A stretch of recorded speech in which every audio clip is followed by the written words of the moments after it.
Dad! Dad! Hey, how are you guys? The kids looked forward to weekly video calls with their father who was living abroad. I thought that after his tenure was over, we could live happily together again as a family of 4. But my name is Michelle. I got married to my husband Ian, whom I had been dating since high school right after university. It was our first love and had a whirlwind romance like in movies. Our marriage was smooth sailing for 5 years. We were blessed with 2 children. His work was going well and was working abroad on a project by himself. Raising 2 boys alone was a challenge, but being a full-time housewife with the help of my parents, I was getting by.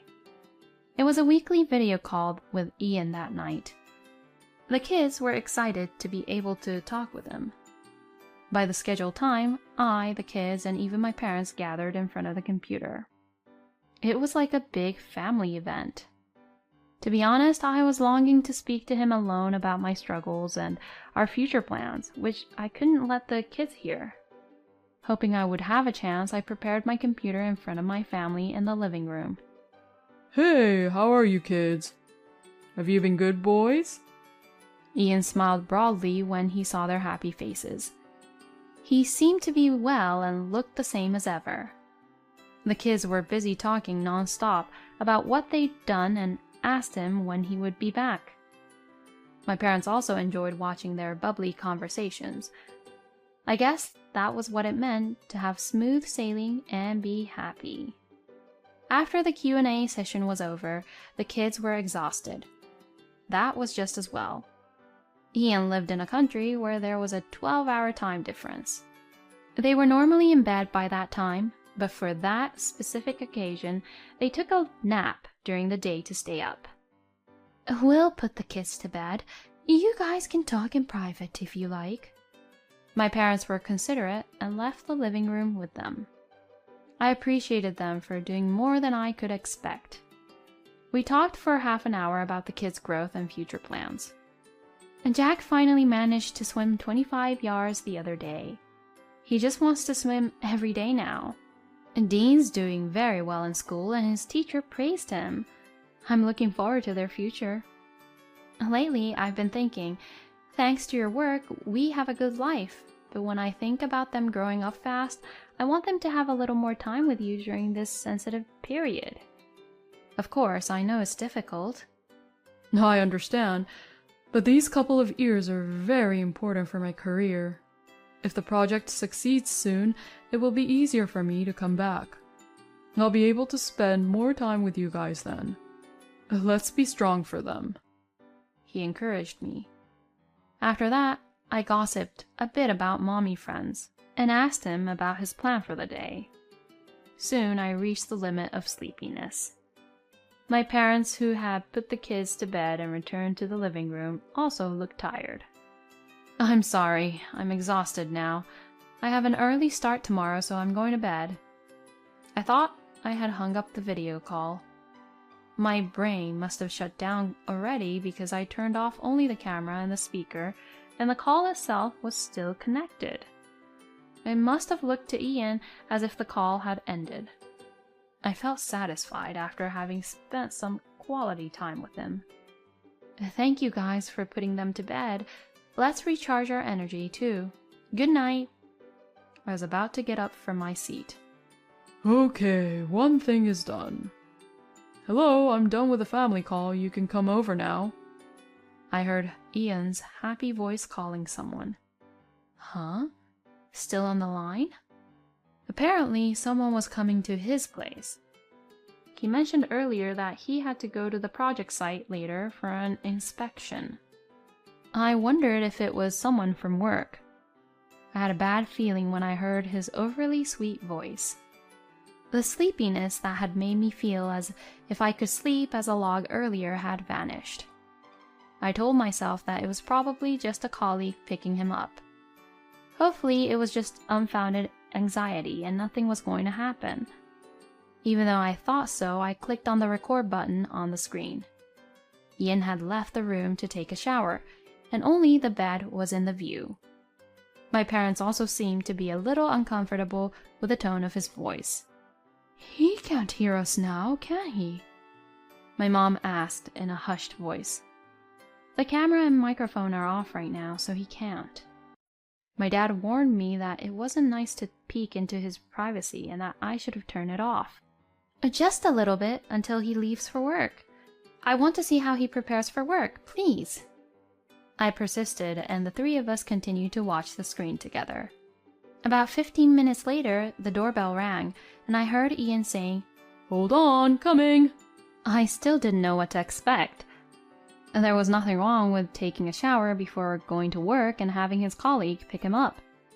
I still couldn't help but feel uneasy and suspicious about his cheerful voice. I saw him get out of the shower and walk across the bedroom in his bathrobe.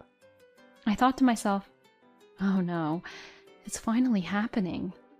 He wouldn't wear a bathrobe when his colleague is picking him up, right? The closet is probably in his bedroom. My mom was anxiously talking to my dad and me. Then we heard a woman's voice in the distance. We saw her, probably in her 20s, with her hand wrapped around his waist, come into the screen. I wondered if happiness was something that could fall apart so suddenly. Thinking so, I stared at the screen with my parents. This is it, isn't it? It's unbelievable. I tried to come up with something better to say, but my throat felt tight and nothing else came out. I'm going to hunt him down. Otherwise, I won't be able to calm myself. I'm keeping quiet for now for the recording of important evidence, but I'm going to make sure he takes responsibility for this. My dad was furious. Ian was lying on the bed with the woman kissing and playing with her breasts on the screen. I felt like a fool, wondering what I was doing. I wish we could go on another trip. We spent quite a bit last time. Do you still have any money to spare? She asked while showing him the pictures of their trip on her phone. Don't worry, I've told the accounting guy to separate my paycheck stubs. My wife doesn't know how much I get paid. I also handle the family savings, so even if I spend a little, she won't know. He was very relaxed. While I was raising the kids here, he was enjoying a trip with his mistress. Moreover, as far as I heard, they went to a place I had repeatedly told him that I wanted to go. And then, sure enough, they started doing the deed. I felt nauseated, but my parents and I watched them on the screen with blank expressions. My dad said, You don't have to watch all this. Go to bed now. It's harmful to your eyes. I'll have to see it as evidence later anyway, so let me just get it over with. I put on a brave face and replied nonchalantly. After they were done, and just as the mistress was about to leave, I quietly turned off the computer. It was already 3 a.m. We all must have been overwhelmed by mixed feelings, and I could see that my parents were exhausted. Guys, let's go to bed for now.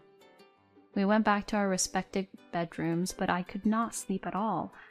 My body was too tired to move, but my brain was in a state of shock. My heart was beating 100 miles an hour. A sense of loss, a sense of despair, and an indescribable sense of closure overwhelmed me. I thought about what to do.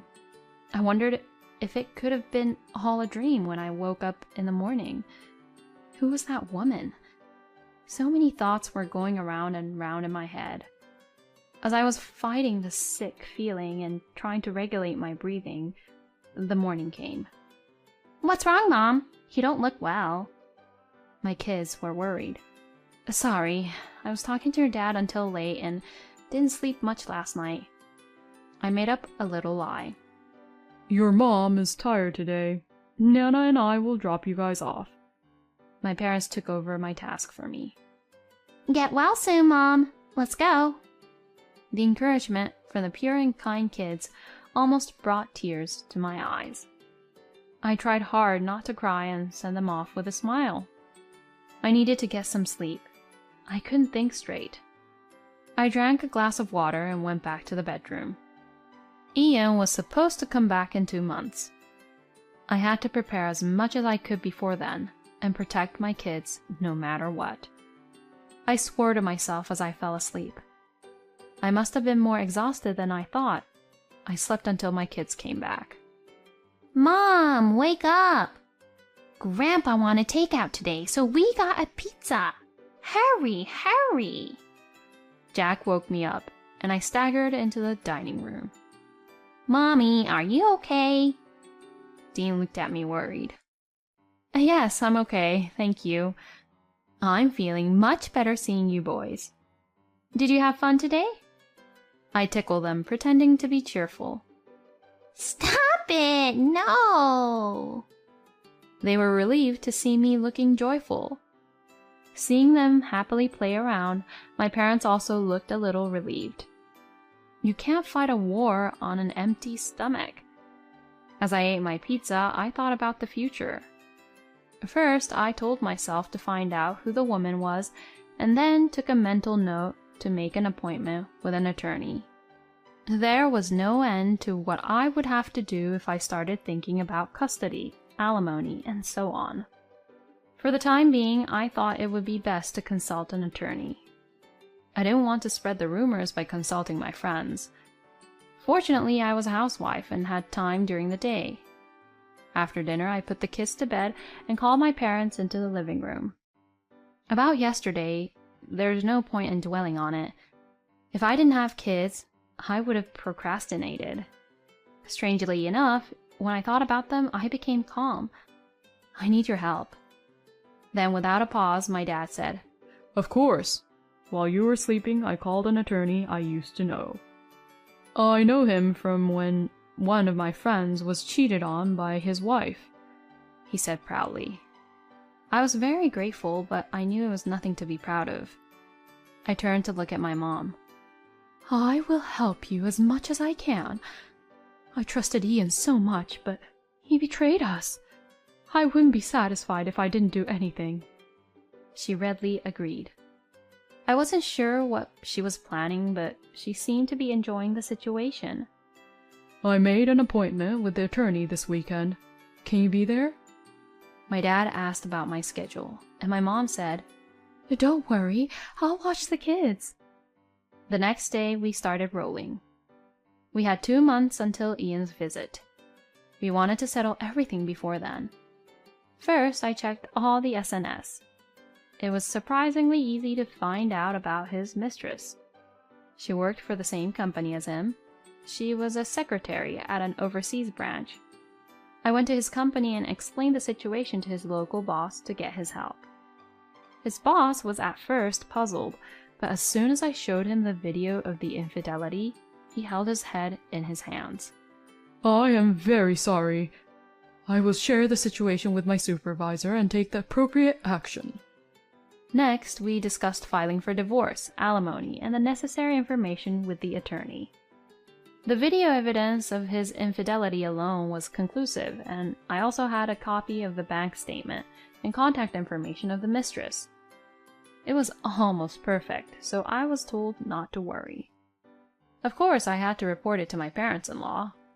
At first, they denied the accusation and said I was making it up to get alimony. But as soon as I showed them the video, they fell quiet and apologized to me frantically. We are so sorry. We will do everything we can to help you. The most painful part was explaining the situation to my kids. I honestly didn't know what to tell them. If I lied and told them that he couldn't come home for a long time because of work, they would grow up looking forward to visiting him without question. I didn't want to do that. I made up my mind and told them. Your dad lied to me in a very unforgivable way. I'm very hurt. I can't live with him anymore when he comes back. I'm sure you guys will miss him, but will you come and stay with me? They didn't seem to understand the gravity of the situation yet, but they said they wanted to be with me. I couldn't help but cry. I'm sorry. I'm very sorry. Then came the day Ian returned. I told him that I had reserved a private room at a restaurant to welcome him home with the family. I waited for him with my parents, my in-laws, and his boss. as soon as he arrived at the restaurant. Is there anything you need to tell us? My father-in-law asked him, managing to suppress his anger. What's going on? Boss! All of you! What's this all about? He was flabbergasted by the situation. There's no point in keeping a secret. All I need is your signature. I slammed the divorce papers, alimony charge, and a letter of termination from his company. He was stunned and frozen, and my in-laws started yelling at him. I told him to speak to my attorney and left the restaurant with my parents. After that, I want to start over with you. It was wrong. I love only you with all my heart. His forgive me messages rolled in non-stop, so I told him to go through my attorney and blocked him. He staked out in front of my house a few times and tried to clear the path through my parents. He intentionally bumped into them and spoke to them in a strangely friendly manner. He tried various ways to get close to me, including talking to mutual acquaintances. Of course, I brushed them off. I called the police when he showed up at my house, and my parents completely ignored him. I told my friends the whole story and put the word out. He was completely isolated. I was told later that when I called the police, he got a little out of control. He was charged with assault and battery and joined the National Criminal Database. On the day of the court hearing, he asked to see the children at least once a month.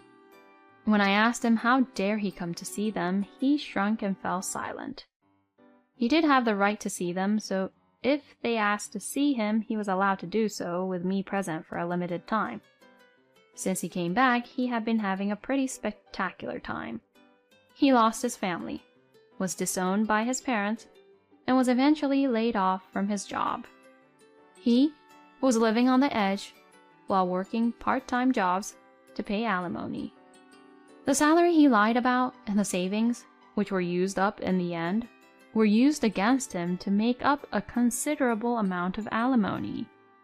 He also broke up with his mistress. He couldn't afford to pay child support, so his parents were paying on his behalf as a way of apology to their grandchildren.